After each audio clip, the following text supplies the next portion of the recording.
Thrilled now to invite Trevor Lane into the program here. Front office show host, also at Lakers Nation. He's got his finger on the pulse of everything LA does. And Trevor, first of all, thanks for joining us. But second, want to get your take on some of the things that the Lakers have been up to over the last couple days. D'Angelo Russell is back. Austin Reeves is back. Rui Hachimura is back. They had Gabe Vincent, Taurean Prince, Jackson Hayes. Since Rob Pelinka took the reins of this franchise back from LeBron James in the middle point of last year, how would you grade what he's done with that roster so far?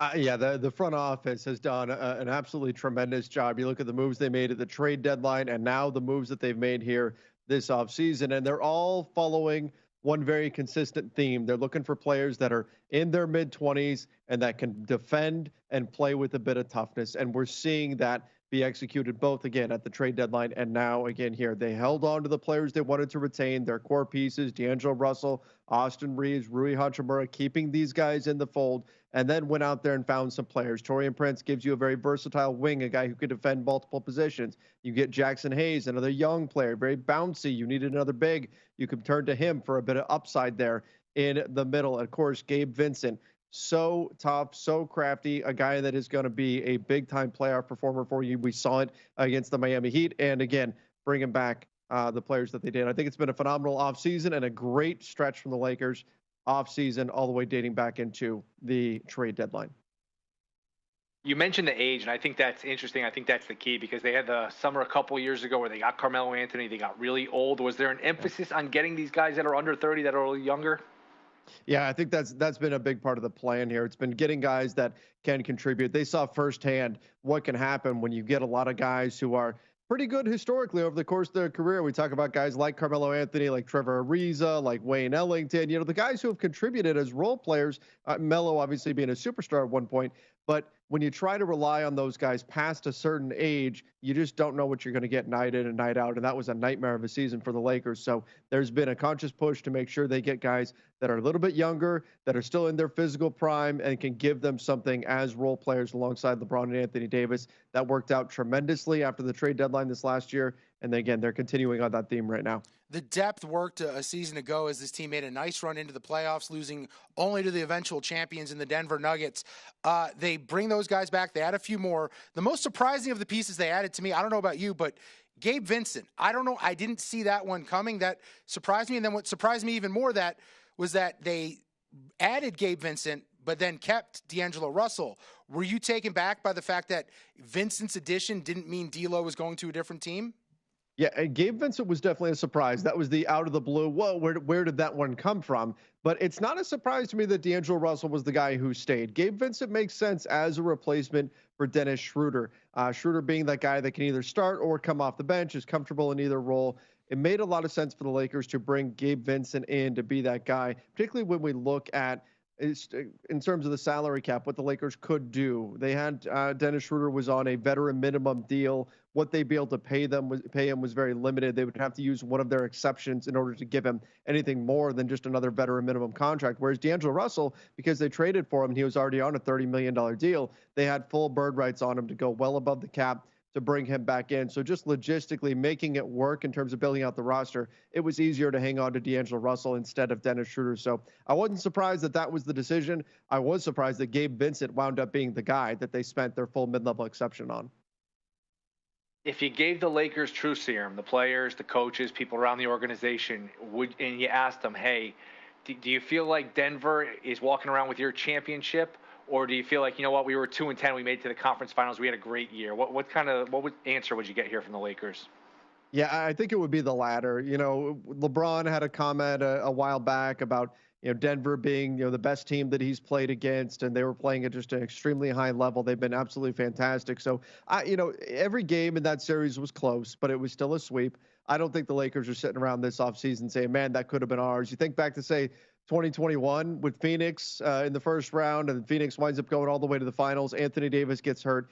That's more of an offseason where the Lakers are thinking about what could have been. I think they know. They ran into a Denver team that was just better, and the Lakers hope that they've improved enough this offseason.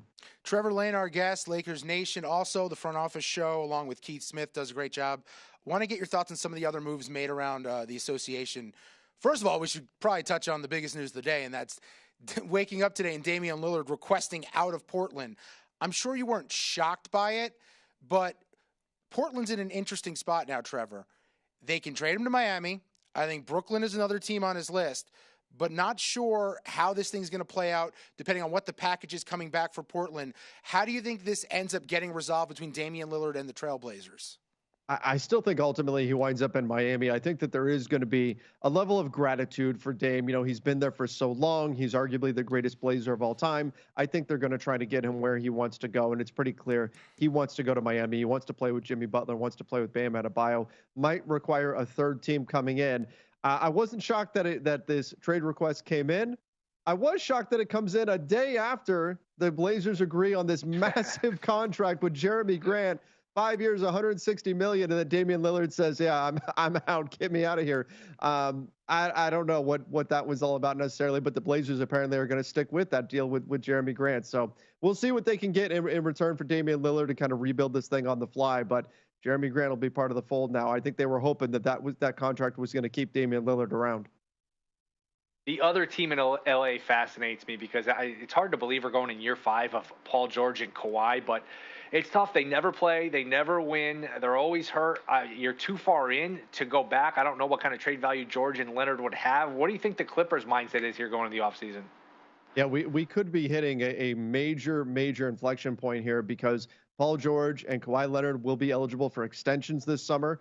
And word is the Clippers are ready to battle them a little bit. If they're asking for those full max extensions, 4-year max deals, they're going to go back and say, you guys haven't been healthy. We're not willing to go this far. So could this lead to ultimately a breaking point? The Clippers are already rumored to have been kind of poking around a little bit, trying to find out what the trade market for Paul George might look like. I don't think they're at the point where they're going to break things up just yet. They're going to try to add pieces. They've been in discussions for Malcolm Brogdon, almost traded for him about a week ago in the Kristaps Porzingis trade. They're still in the hunt there right now. They're going to try to find a point guard, but it's just something to keep in mind that they may not be long for this particular build with Kawhi Leonard and Paul George. Hasn't been successful as they wanted it to be. I think they give it one more shot, and if it doesn't work, it wouldn't surprise me to see some big moves and see this group broken up. VSiN, the Sports Betting Network, Dustin Swedelson with Will Hill, joined now by Trevor Lane, front office show, Lakers Nation. A lot of action yesterday. I want to know from your perspective, was there a team that you thought really made huge strides? Was it someone like Cleveland? Was it Golden State keeping Draymond Green? Was there a team that you just think had a great day or great last 2 days here so far early in this offseason? Yeah, I mean, I think one of them is, and I don't want to sound too biased here, but I thought the Lakers really got great value out of the deals that they signed and really accomplished their goals and found the pieces that they were looking to get. I like the additions for Cleveland a lot. I like getting Max Strus in particular. You can never have too much shooting, and he's a nice piece for them coming in. But also, how about the Phoenix Suns, right? I mean, this is a team that already is just loaded with stars. They're super top heavy, and we've been asking the question, can they actually build out any kind of depth? And you look at some of the pieces that they were able to add on veteran minimum contracts, kind of sneaky the way they did it, offering a second-year player option for most of these guys so that if they do pop on the Suns this year, they can opt out and get bigger deals elsewhere. That's a way to draw these guys in and get them in on these veteran minimum deals. So I thought Phoenix did a really nice job, too, in terms of building out some of the depth on their roster, particularly Yuta Watanabe, who played in Brooklyn with Kevin Durant. I thought that was a great signing. 30 seconds or so. Do we see trouble ahead here with Luka and the Mavs? Kyrie resigns for 3 for $126. That can go wrong in all sorts of different ways. What are your thoughts here, Luka and Dallas going forward? Yeah, they've got to figure out a way to win games right now. Obviously, you can't miss the playoffs again. They made the choice to miss the playoffs this last year, but that could be something brewing. This next season is going to be extremely important for them. You know, Luka is only going to have so much patience. They've got to figure out a way to make some winning moves and get some things done right now. They added Seth Curry. That's going to provide a little bit of shooting, but we still haven't seen that wow move from them. Maybe more coming this offseason, but the Mavs have got to have a much better bounce-back season this next year if they're going to keep Luka happy in Dallas. Go to VSiN.com/subscribe to become a VSiN Pro subscriber today.